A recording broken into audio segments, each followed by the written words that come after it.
Assalamualaikum warahmatullahi wabarakatuh. Salam Om Swastiastu, Namo Buddhaya, dan salam kebajikan untuk kita semua. Sebelumnya perkenalkan, nama saya Dwi Indah Musyaton dengan NIM 2022-12012, Prodi Akuntansi, Fakultas Ekonomi dan Bisnis, Universitas Muria Kudus. Di sini saya akan menjelaskan mengenai analisa yang saya dapatkan dari PT Indofood Sukses Makmur Tbk, yang akan saya jelaskan pada slide berikut ini. Oke, PT Indofood Sukses Makmur Tbk adalah salah satu perusahaan total food solution terkemuka di Indonesia. Model bisnisnya terintegrasi secara vertikal, mencakup seluruh tahapan operasional, mulai dari produksi dan pengolahan bahan baku, hingga ketersediaan produk akhir di rak-rak konsumen. Portofolio utama terbagi menjadi 4 grup strategis. Produk konsumen bermerek CBP, Bogasari atau tepung terigu, agribisnis, dan distribusi. Adapun laporan keuangannya dapat dilihat pada gambar di bawah ini. Berdasarkan analisis data komparatif dari laporan keuangan dan laporan laba rugi, opini saya adalah prospek perusahaan pada PT Indofood Sukses Makmur Tbk untuk 1-2 tahun ke depan adalah positif dengan fondasi pertumbuhan yang solid. Opini ini didasarkan pada 2 pilar utama yang terlihat dari laporan keuangan tahun 2024 dibandingkan dengan tahun 2023. Ekspansi bisnis ini yang agresif dan efisiensi manajemen risiko yang membaik. Pertama, dari sisi kinerja operasional dan profitabilitas. Perusahaan menunjukkan pertumbuhan yang kuat, laba tahun berjalan yang dapat didistribusikan kepada pemilik entitas induk atau laba bersih mengalami peningkatan dan pertumbuhan dari 51 juta sekian pada tahun 2023 menjadi 55 juta sekian pada tahun 2024. Pertumbuhan laba ini didukung secara fundamental oleh ekspansi bisnis inti perusahaan. Hal ini terlihat jelas pada laporan posisi keuangan, di mana pos kredit yang diberikan meningkat signifikan sebesar 7,07%, yaitu sekitar 1.212 juta sekian pada akhir tahun 2023 menjadi 1.298 juta sekian pada akhir tahun 2024. Ini mengindikasikan bahwa perusahaan berhasil memperbesar skala usahanya dan meningkatkan penetrasi pasarnya secara efektif. Kedua, dan yang paling penting untuk prospek jangka panjang, ekspansi portofolio kredit tersebut diimbangi dengan perbaikan kualitas aset dan manajemen risiko yang membaik. Hal ini terindikasi dari data CKPN untuk kredit. Meskipun total kredit yang disalurkan meningkat tajam, perusahaan justru berhasil menurunkan jumlah cadangan kerugiannya dari 85 juta sekian pada tahun 2023 menjadi 80 juta sekian pada tahun 2024.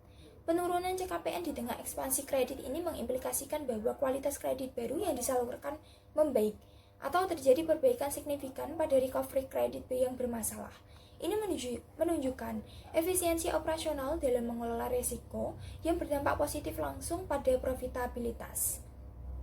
Secara kesimpulan, prospek perusahaan dalam 1-2 tahun ke depan sangat menjanjikan. Perusahaan tidak hanya berhasil menumbuhkan mesin pendapatan portofolio, tapi juga berhasil membuat berjalannya lebih efisien dengan risiko yang lebih terkelola. Kombinasi antara pertumbuhan skala bisnis dan peningkatan efisiensi manajemen risiko ini menyediakan fondasi yang kuat untuk pertumbuhan laba yang berkelanjutan di tahun-tahun mendatang.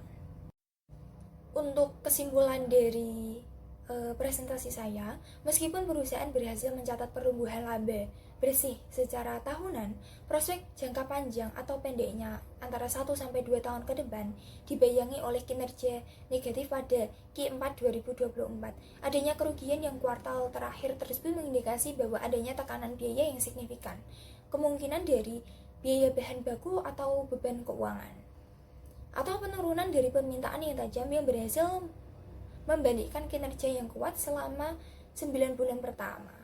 Prospek perusahaan tidak dilihat dari buruk karena didukung oleh posisi neraca dan ekuitas yang sangat kuat.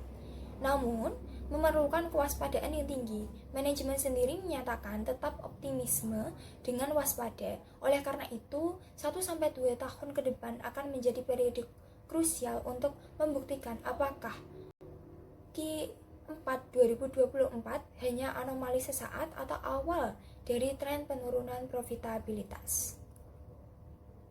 Kemudian rekomendasi strategis untuk meningkatkan kinerja dan mengatasi tantangan yang terintegrasi dan teridentifikasi, berikut adalah beberapa rekomendasi strategis. Yang pertama, manajemen biaya bahan baku atau cost management. Kinerja negatif dari Q4 kemungkinan besar terkait dengan volatilitas harga komoditas atau bahan baku perusahaan yang harus memperkuat strategi hedging atau lindung nilai komoditas dan mengevaluasi efisiensi rantai pasok untuk menekan beban pokok penjualan. Yang kedua yaitu optimalisasi beban keuangan. Laporan keuangan menunjukkan adanya beban keuangan yang signifikan. INDF sebagai induk harus meninjau kembali struktur keuangan utang jangka panjangnya yang mempertimbangkan refinancing atau suku bunga yang lebih menguntungkan untuk mengurangi beban bunga. Yang ketiga yaitu inovasi produk dan penetrasi pasar. Kemudian yang terakhir yaitu memperkuat neraca. Memperkuat neraca terus untuk menjaga posisi neraca yang kuat adalah strategi defensif yang tepat. Perusahaan harus mengelola arus kas dengan disiplin untuk memastikan likuiditas tetap aman dalam menghadapi kondisi ekonomi global yang penuh adaptif dan penuh adaptasi. Sekian presentasi dari saya. Apabila ada kesalahan kata maupun kurang enak untuk didengarkan, saya mohon maaf sebesar-besarnya. Dan terima kasih. Wassalamualaikum warahmatullahi wabarakatuh.